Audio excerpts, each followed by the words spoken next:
সেদিন নিজের প্রয়োজনীয় কিছু কেনার জন্য কসমেটিক্সের দোকানে গিয়েছিলাম। তো কসমেটিক্সের দোকানে সচরাচর মেয়ে মানুষ একটা জিনিস কেনার জন্য ঢুকলে কখনো একটা জিনিসের দিকে চোখ দিয়ে বের হয়ে আসতে পারে না।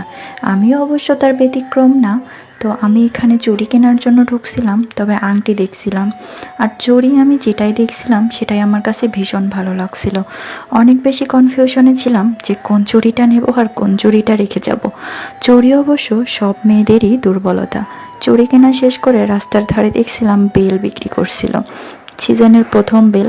আর বেল আমি প্রথম প্রথম খেতে পারতাম না, তবে এখন আমার অনেক বেশি পছন্দের একটা ফল বেল। তো বেলটা কিনে ওনার কাছ থেকে ফাটিয়ে নিয়ে দেখছিলাম যে বেলটা আসলে ভিতরে কেমন। এরপর দেখলাম ছোট ছোট আনারস বিক্রি করছিল। তো আনারসগুলো কেনার জন্য ওখানে গিয়ে দেখি জোড়া 50 টাকা করে বিক্রি করছিল। আমার কাছে মোটামুটি কম দামই মনে হলো, যার কারণে 2টা আনারস কিনে নিয়েছিলাম।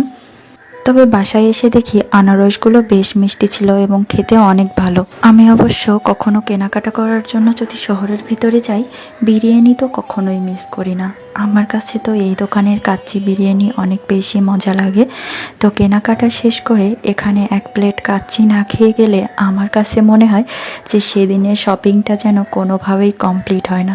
তো চলে আসলাম বিরিয়ানির দোকানে আর 1 প্লেট কাচ্চি নিয়ে বসে পড়লাম। যাই হোক, সবাই ভালো থাকবেন, সুস্থ থাকবেন। আল্লাহ হাফেজ।